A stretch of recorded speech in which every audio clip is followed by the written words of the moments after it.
नमस्कार, आप देख रहे हैं 0 to 1 इंग्लिश और मैं हूं आपके साथ सत्येंद्र ओझा। फर्स्ट डे की क्लास में जो है हम लोगों ने इंट्रोडक्शन पढ़ा था और ये पढ़ा था कि आखिर किस प्रकार से इंग्लिश को बोला जाए और कैसे हम लोगों को इंग्लिश सीखनी है, जिसमें हमने SOV फॉर्मूले पर चर्चा की थी। SOV का मतलब किसी वाक्य में सब्जेक्ट क्या है, वर्ब क्या है और फिर ऑब्जेक्ट क्या है, इन तीनों चीज़ों को पहचानना बेहद ज़रूरी होता है। यदि आप किसी सेंटेंस में सब्जेक्ट, वर्ब और ऑब्जेक्ट को पहचान लेते हैं तो वो सेंटेंस चाहे छोटा हो या बहुत बड़ा हो, बनाना बेहद आसान हो जाता है। तो आइए हम फॉर्मूले से स्टार्ट करेंगे। तो एक लॉजिक, एक स्ट्रक्चर, अभी हम आप सबको टेंस, मोडास, एक्टिव, पैसिव ऐसा कुछ भी नहीं पढ़ाने जा रहे, अभी केवल इंटरेस्ट जगाने के लिए, ताकि 2-4 दिन के अंदर जो है आप वीडियो को जो है अंत तक देखिए और 2-4 दिन के अंदर आपको लगने लगेगा कि इंग्लिश बोलना कितना आसान है। तो आइए, इसके लिए एक स्ट्रक्चर हमने लिया है जो इंग्लिश बोलने में काफ़ी यूजफुल है और वो स्ट्रक्चर है जिसे आप देखिए। किसी भी सेंटेंस के लास्ट में ना है, नी है या फिर नी है या फिर वाला है, वाली है, वाले हैं, ऐसा जो है आए तो उसे इस फॉर्मूले के बेस पे हम लोग बनाएंगे। तो आइए जो है इसमें देखते हैं, एक एग्जाम्पल लेते हैं। एग्जाम्पल क्या है? जैसे आपको अंग्रेजी बोलना है या फिर आप अंग्रेजी बोलने वाले हो। अब इस सेंटेंस के लास्ट में आपको क्या दिखाई दे रहा है? लास्ट में ना है। और यहाँ पे आप देखिए, आप दूसरे वाक्य को थोड़ा ध्यान से देखिएगा। यहाँ पे लास्ट में क्या दिखाई दे रहा है? वाले हो। आपको यही मैंने बताया था कि ना है, नी है, ने है या फिर वाला है, वाली है, वाले है, ये लास्ट में दिखाई दे तो उसके लिए जो फॉर्मूला का यूज करेंगे वो फॉर्मूला होगा subject plus is, am, are plus to plus V1 plus object. तो यहाँ पे आपको पता चल गया कि ना है और वाले हैं, ऐसा है, तो हम इस फॉर्मूले पर बनाएंगे। अब देखिए इस फॉर्मूले में क्या क्या लिखा हुआ है, जरा समझे। Is, am, are auxiliary verb का यूज दिया हुआ है। हमें ये पहचान होनी चाहिए कि इज, एम, आर का यूज किसके साथ क्या यूज होगा। तो उसके लिए हमने यहाँ पे एक चैट बना दिया है, आप इसमें लिख सकते हो। जैसे यदि आपका सब्जेक्ट आई हो तो उसके साथ हम एम का यूज़ करेंगे, यदि यू, दे और वी हो तो उसके साथ हम आर का यूज़ करेंगे, यदि सब्जेक्ट ही, सी, इट या कोई नेम हो तो उसके साथ इज का यूज़ करेंगे। इसे कॉपी पर एक जगह लिख लेना ताकि बोलने में आपको आसानी हो। देखो इंग्लिश कुछ और नहीं है, बस प्रैक्टिस की चीज़ है। हमें क्या करना है? लॉजिक और स्ट्रक्चर सीखना है, वीडियो को लास्ट तक देखना है और फिर उसे बार बार प्रैक्टिस करनी है। तो आइए देखते हैं, यहाँ पे हमें 3 चीज इसमें पहचानना है। सब्जेक्ट क्या है, वर्ब क्या है, ऑब्जेक्ट क्या है। कल ही मैंने बताया था कि सब्जेक्ट पहचानने के लिए जो हम खुद से क्वेश्चन करते हैं वो क्वेश्चन होता है हु। सब्जेक्ट पहचानने के लिए हु मतलब कौन। यहाँ पे हम खुद से क्वेश्चन करें, अंग्रेजी बोलने वाला कौन है? अंग्रेजी बोलने वाले आप हैं, इसलिए हमारा सब्जेक्ट क्या हो गया? आप, आपको। उसके बाद हमने कल ही बोला था कि वर्ब की पहचान के लिए हम क्वेश्चन करते हैं व्हाट, यानी क्या। आप क्वेश्चन कीजिए, आप क्या कर रहे हैं? क्या कर रहे हैं? आप बोल रहे हैं। बोलना क्या हो गया यहाँ पे? वी, वर्ब हो गया। अब बचा ऑब्जेक्ट। ऑब्जेक्ट के लिए हम क्वेश्चन करते हैं, कल ही मैंने बताया था। उसके लिए क्वेश्चन करते हैं विच, कौन सा चीज आपको, या फिर क्वेश्चन ये वेयर, कहां, ऐसे क्वेश्चन। ये समझिए सब्जेक्ट और वर्ब ये 2 चीज पहचान में आ जाए तो उसके बाद जो भी होता है उसे हम ऑब्जेक्ट मान लेते हैं।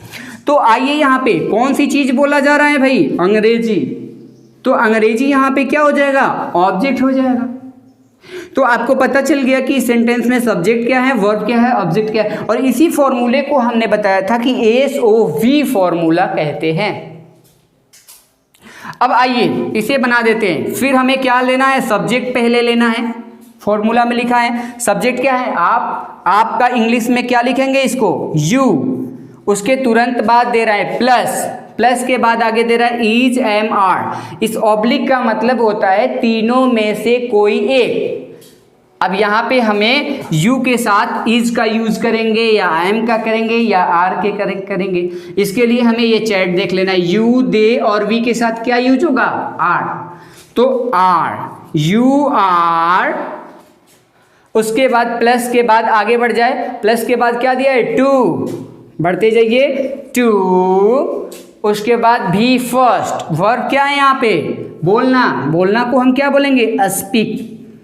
वर्ब का फर्स्ट फॉर्म का मतलब होता है कि वो जो मूल रूप है उसी में लिख दिया जाना, कोई छेड़छाड़ उससे नहीं किया जाएगा, स्पीक।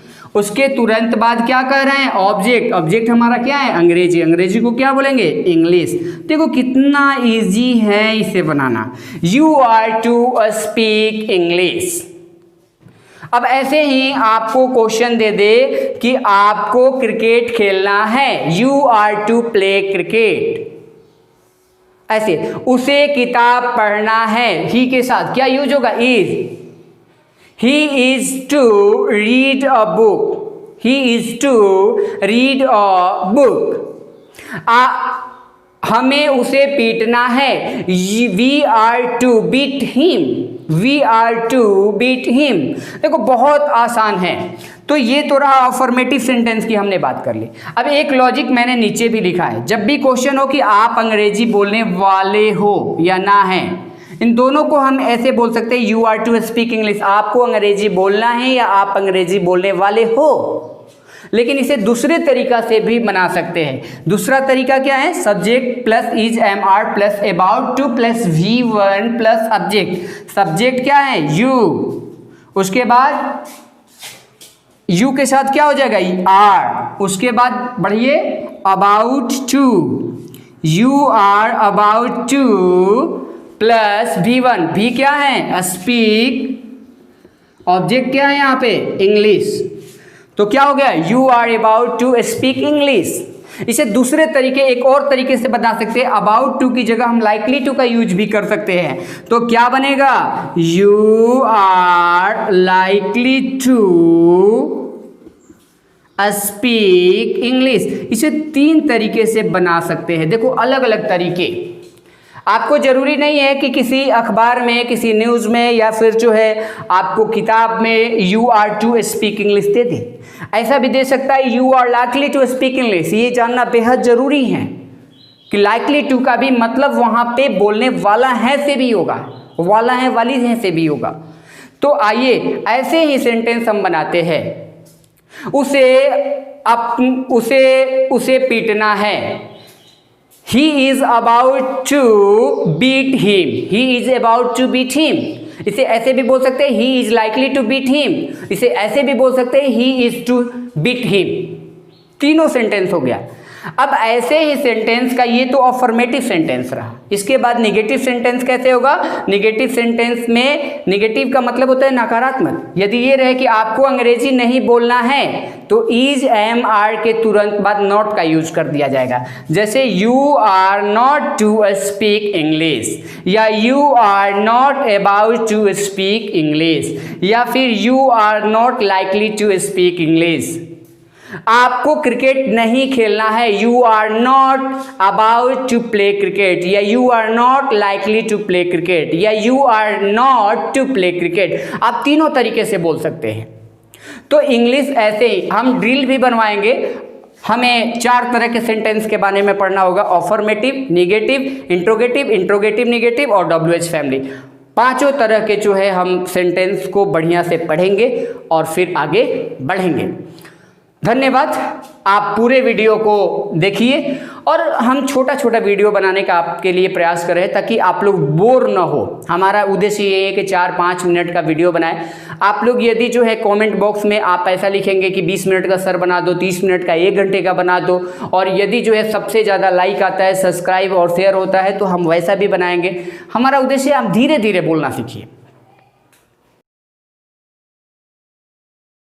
इसको, और इसे बढ़िया से तैयारी कीजिएगा। इस पे कई तरह के वाक्य को बोला जा सकता है, आप बोलने का प्रयास कीजिएगा। जरूरी नहीं है कि यही बोलिए सेंटेंस जो लिखा है। इस पे कई सारा, जैसे आपको अंग्रेजी बोलना है, यहाँ लिखा है तो उसे पीटना है ना, उसे वहाँ जाना है, हमें स्कूल जाना है, ऐसे सब सेंटेंस को जो है, हमें टी शर्ट पहनना है, ऐसे सब सेंटेंस को लेकर के आप बोलने का रिवाइज कीजिएगा इस फॉर्मूले के अकॉर्डिंग। नहीं आएगा कमेंट बॉक्स में आप बताइएगा। धन्यवाद।